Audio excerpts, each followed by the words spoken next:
Dear students, this is Praveen Kumar Agarwal from Management Department welcomes you in my today's lecture of Managerial Economics. In today's lecture, we will discuss upon the topic Control of Inflation. यानी कि आज के lecture में हम inflation को control करने के point of view से डिफरेंट मेजर्स को डिस्कस करेंगे। यहाँ हम डिस्कस करेंगे कि हम किन किन पर्टिकुलर मेजर्स को फॉलो करते हुए इन्फ्लेशन को प्रॉपरली कंट्रोल कर सकते हैं। Because inflation is a very complex phenomena, there is no sovereign remedy to combat it. On the other hand, measures have to be taken on several fronts, monetary and non-monetary, to fight it. All these measures have one common aim. They aim at reducing aggregate monetary expenditure, taking the available output as given. यानी कि जब हम inflation की बात करते हैं तो ये एक बहुत कॉम्प्लेक्स फिनोमेना है, जैसा कि हमने प्रीवियस लेक्चर्स में डिस्कस किया था इन्फ्लेशन के रिगार्डिंग। अगर हमें इसको कंट्रोल करना है तो इसके रिगार्डिंग कोई भी सोवरीन रेमेडी अवेलेबल नहीं है, लेकिन इसको कंट्रोल करने के लिए हमें डिफरेंट टाइप के मेजर्स लेने होते हैं और ये जो मेजर्स लिए जाते हैं ये सेवरल फ्रंट्स पर लिए जाते हैं। एक साथ कई जगह से आपको अटैक करना पड़ता है अगर आप इन्फ्लेशन को प्रॉपरली कंट्रोल करना चाहते हो उस पॉइंट से। यानी कि मॉनेटरी मेजर्स भी आप फॉलो करोगे और नॉन मॉनेटरी मेजर्स को भी फॉलो करोगे और उसके बेसिस पर ही इन्फ्लेशन को प्रॉपरली कंट्रोल किया जा सकता है। इन सारे मेजर्स का केवल और केवल एक ही कॉमन पर्पज होता है और ये पर्पज क्या होता है, जो एग्रीगेट मनी एक्सपेंडिचर है उसको रिड्यूस करना। यानी कि जो आपको आउटपुट दे रखा है उस आउटपुट के अकॉर्डिंग एग्रीगेट मॉनेटरी एक्सपेंडिचर को रिड्यूस करना, ये इसका एक बेसिक पर्पज होता है। जितने भी मेजर्स हैं उनका यही एक बेसिक एम होता है। जो डिफरेंट एंटी इन्फ्लेशनरी मेजर्स हैं इनको हम तीन कैटेगरीज में यहाँ पर स्टडी करेंगे। The first one is the monetary measures, second one is the physical measures and third one is the physical और non monetary measures. Now let us come to the first measure that is known as the monetary measures. क्या होते हैं ये monetary measures? The best remedy for fighting inflation is to reduce the aggregate spending. Monetary policy can help in reducing the pressure of demand. Monetary policy works by controlling the cost and availability of credit. During inflation, the central bank can raise the cost of borrowing and reduce the credit creating capacity of the commercial banks. This will make borrowing more costly than before and thereby the demand for funds will be reduced. Similarly, with a reduction in their credit creating capacity, the banks will be more cautious in their lending policies. यानी कि जब हम monetary policy की या monetary measures की बात करते हैं तो ये एक बेस्ट रेमेडी है इन्फ्लेशन से फाइट करने के पॉइंट ऑफ व्यू से, जहां हम एग्रीगेट स्पेंडिंग को रिड्यूस करने पर फोकस करते हैं मॉनेटरी पॉलिसी के बेसिस पर। और ये क्या करती है मॉनेटरी पॉलिसी? इसके हेल्प से डिमांड के प्रेशर को रिड्यूस करती है। मॉनेटरी पॉलिसी के अंदर हम कॉस्ट को प्रॉपरली कंट्रोल करने की तरफ वर्क करते हैं और जो क्रेडिट है उसकी अवेलेबिलिटी पर फोकस किया जाता है। इन्फ्लेशन के टाइम पर central bank cost of borrowing को रेज करती है। जब कॉस्ट ऑफ बोरोइंग को रेज किया जाएगा तो उसके रेज होने की वजह से जो कॉमर्शियल बैंक्स हैं उनकी क्रेडिट क्रिएटिंग कैपेसिटी रिड्यूस होगी। That is obvious. अगर आप बैंक के केस में कॉस्ट ऑफ बोरोइंग को रेज करोगे तो इनकी क्रेडिट क्रिएटिंग कैपेसिटी रिड्यूस हो जाएगी। इसकी वजह से जो बोरोइंग होगी वो बहुत ज़्यादा कॉस्टली हो जाएगी पहले के कंपेरिजन में, और इसकी वजह से जो फंड्स की डिमांड है वो रिड्यूस हो जाएगी।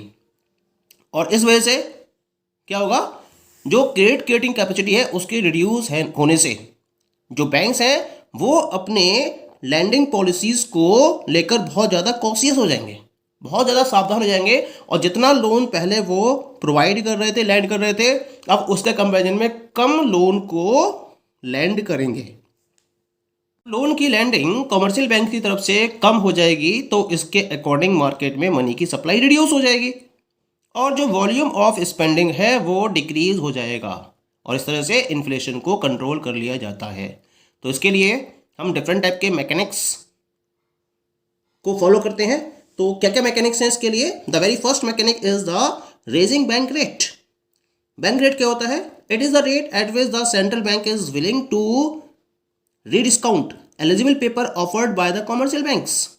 यानी कि कॉमर्शियल बैंक की तरफ से जो भी कॉमर्शियल पेपर्स ऑफर किए जाते हैं उसको जिस पर्टिकुलर रेट से रीडिस्काउंट किया जाता है, इसको हम बैंक रेट का नाम देते हैं। The rise in the bank rate will be followed by the rise in other market rates of interest and a rise in the rate of interest will tend to reduce the amount of aggregate spending for the following reasons. यानी कि जब commercial bank की तरफ से bank rate को increase किया जाएगा तो इसकी वजह से जो other market rate of interest हैं वो भी इंक्रीज होंगे। बट ऑब्वियस है, बैंक ने अपना रेट इंक्रीज करा तो जो भी अदर रेट्स हैं मार्केट के वो भी इंक्रीज होंगे, और इन पर्टिकुलर रेट ऑफ इंटरेस्ट के इंक्रीज होने की वजह से जो एग्रीगेट स्पेंडिंग की अमाउंट है वो लगातार रिड्यूस होगी। क्यों रिड्यूस होगी, उसके पीछे भी रीजन समझ लेते हैं। यहाँ पर बोरोइंग बिकम्स, पहला पॉइंट है इसके regarding, borrowing becomes more costly than before. The potential borrowers will postpone their investment plans, they would like to wait till interest rates fall to their more normal level. A cut in investment will usually mean a reduction in the volume of spending and thereby help moderate the inflationary pressure। यानी कि जब rate of interest increase हो जाएगा तो cost of boring बढ़ जाएगी। That is very obvious. पहले जिस रेट ऑफ इंटरेस्ट को पे किया जा रहा था अब ज़्यादा रेट ऑफ इंटरेस्ट पे करना पड़ेगा बोरोइंग के रेफरेंस में। तो जो पोटेंशियल बोरोअर्स हैं वो अपने इन्वेस्टमेंट प्लान्स को पोस्टपोन कर देंगे क्योंकि बोरोइंग कॉस्ट बढ़ चुकी है, और वो तब तक वेट करेंगे जब तक कि इंटरेस्ट रेट अपने नॉर्मल लेवल पर नहीं आ जाते हैं। अब क्या हुआ, उन्होंने अपने इन्वेस्टमेंट प्लान्स तो पोस्टपोन कर दिए, बोरोइंग होगी नहीं। जब बोरोइंग नहीं होगी इन्वेस्टमेंट कट हो जाएंगे, और इन्वेस्टमेंट कट होने से जो वॉल्यूम ऑफ स्पेंडिंग है वो रिड्यूस हो जाएगी, और इस वॉल्यूम ऑफ स्पेंडिंग के रिड्यूस होने की वजह से ऑटोमेटिकली क्या होगा, जो इन्फ्लेशनरी प्रेशर होगा वो कम होना स्टार्ट हो जाएगा। पहला तो रीजन ये हो गया। दूसरा पॉइंट डिस्कस करते हैं। मान लीजिए कि और इंक्रीज होता है रेट ऑफ इंटरेस्ट में, तो अगर इंक्रीज और होगा रेट ऑफ इंटरेस्ट में तो इसकी वजह से जो बिजनेस कॉन्फिडेंस है उन पर एक एडवर्स साइकोलॉजिकल इफेक्ट पड़ता है। अगर लगातार कॉन्टिन्यूस वे में लगातार तरीके से रेट ऑफ इंटरेस्ट बढ़ता चला जाएगा तो ये बिजनेस कॉन्फिडेंस के पॉइंट ऑफ व्यू से एडवर्स साइकोलॉजिकल इफेक्ट को क्रिएट करता है। एक तरीके से बिजनेसमैन के लिए ये रेड सिग्नल का वर्क करता है, और ये रेड सिग्नल किसके रेफरेंस में होता है कि आगे आने वाला समय अच्छा नहीं है, it is a bad time.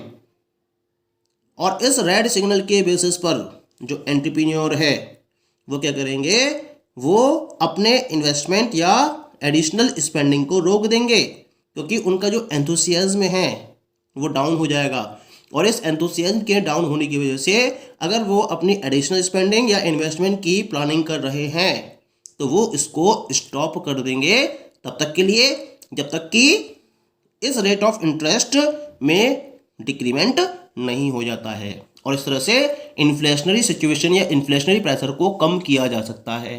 The third case is an increase in the rate of interest may make saving more attractive than before so that some people will be tempted to consume less of their income than before.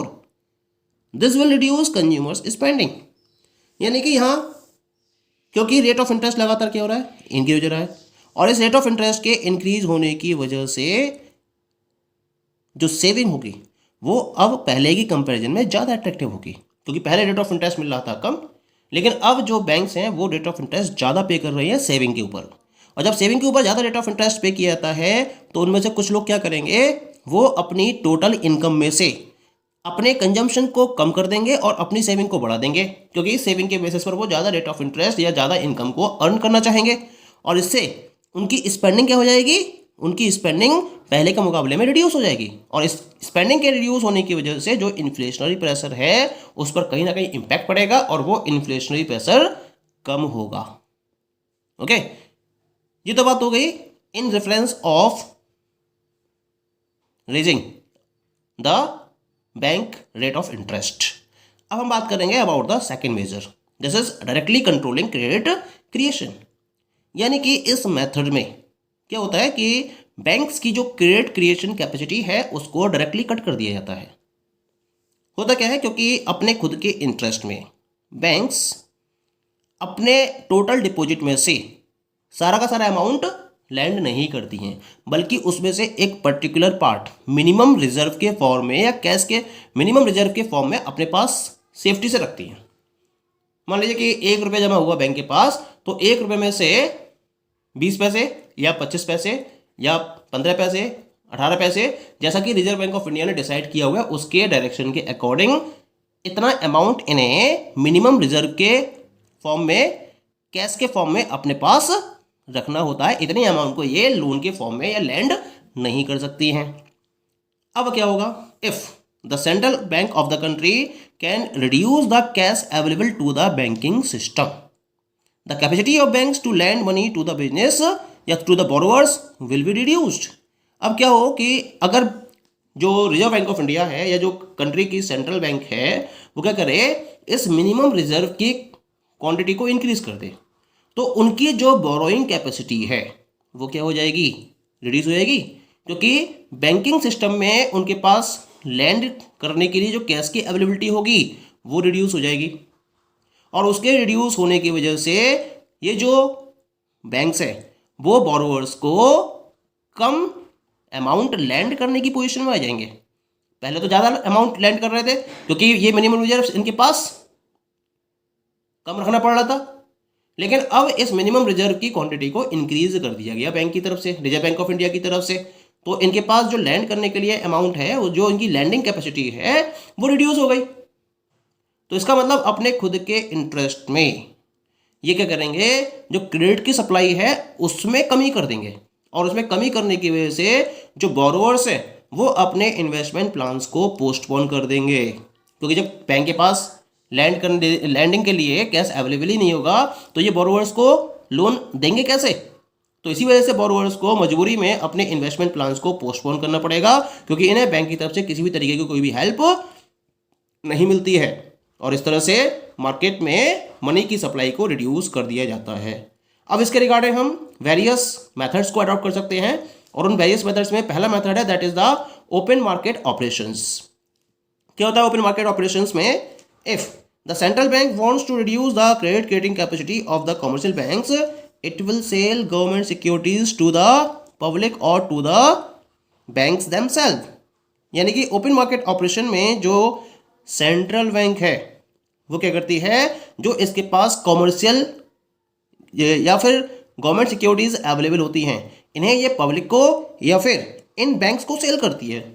जब ये securities इन banks को या public को cell की जाएंगी तो उनसे पैसा इसके पास आएगा, तो मार्केट में मनी सप्लाई क्या हो जाएगी, रिड्यूस हो जाएगी। पर्पज है मनी सप्लाई को रिड्यूस करना है, और मनी सप्लाई को रिड्यूस करने के लिए ये गवर्नमेंट सिक्योरिटीज को पब्लिक को या फिर कॉमर्शियल बैंक को सेल करते हैं। कौन कौन, रिजर्व बैंक ऑफ इंडिया यानी कि सेंट्रल बैंक। और इस तरह से मनी की सप्लाई को मार्केट में कंट्रोल किया जाता है, तो हम इसे बोलते हैं ओपन मार्केट ऑपरेशन। तो इस तरीके से ओपन मार्केट ऑपरेशंस को परफॉर्म करते हुए reserve bank of India inflationary pressure को कंट्रोल कर सकती है, क्योंकि ओपन मार्केट ऑपरेशन के बेसिस पर क्रेडिट ऑफ सप्लाई को रिड्यूस किया जा सकता है। Next second point is varying reserve ratios. The same effect may be brought about by varying reserve ratios in countries where the banks are required to keep certain minimum cash in relation to the volume of their deposits, and the central bank has the power to change these ratios from time to time. यानी कि हम उन particular countries की बात कर रहे हैं जहां पर कमर्शियल बैंक्स को सेंट्रल बैंक के साथ में एक सर्टेन मिनिमम कैश को, जो भी उनका वॉल्यूम ऑफ डिपॉजिट होता है उसमें से एक सर्टेन मिनिमम कैश को इन्हें क्या करना पड़ता है, रिजर्व के फॉर्म में रखना होता है। और सेंट्रल बैंक के पास ये पावर होती है कि वो इन पर्टिकुलर रेशियोज को टाइम टू टाइम चेंज कर सकता है। दो टाइप के रेशियोज होते हैं, ये CRR और SLR, और दोनों को कंट्रोल करने की पावर सेंट्रल बैंक के पास होती है। सेंट्रल बैंक इनको रिड्यूस भी कर सकता है और इनको ये इंक्रीज भी कर सकता है, रेज भी कर सकता है। लेकिन जब इन्फ्लेशनरी सिचुएशन की कंडीशन होती है इकोनॉमी में, तो क्या करा जाता है, जो कॉमर्शियल बैंक्स हैं commercial banks in cash ratios को रेज करते हुए जो कमर्शियल बैंक्स की क्रेडिट क्रिएशन कैपेसिटी है उसको रिड्यूस कर देता है। इससे क्या होता है, जो एक पर्टिकुलर अमाउंट ऑफ डिपॉजिट है उस अमाउंट ऑफ डिपॉजिट में से बैंक्स के पास कैश रिजर्व के हायर होने की वजह से अब कम अमाउंट लैंड करने के लिए अवेलेबल होगी। यानी कि अब ये कम अमाउंट लोन के फॉर्म में प्रोवाइड कर सकते हैं, क्योंकि इनका जो एक पर्टिकुलर अमाउंट है वो इन रेशियोज के बढ़ने की वजह से रिजर्व के फॉर्म में कैप्चर हो गया। इससे इनकी जो बोरोइंग कैपेसिटी है या जो क्रेडिट क्रिएशन कैपेसिटी है वो रिड्यूस हो जाती है, और इस तरीके से क्रेडिट सप्लाई ऑफ क्रेडिट को रिड्यूस कर दिया जाता है इन रेशियोज को इंक्रीज करते हुए, और इन्फ्लेशनरी प्रेशर को भी रिड्यूस कर दिया जाता है। तो ये तरीके हैं, ये मेजर्स हैं जिनको हम मॉनेटरी मेजर के कैटेगरी में रखते हैं, और इन मॉनेटरी मेजर्स को फॉलो करते हुए इन्फ्लेशनरी प्रेशर को कंट्रोल किया जा सकता है। Okay, rest of the measures we will discuss in the next lecture. Thank you.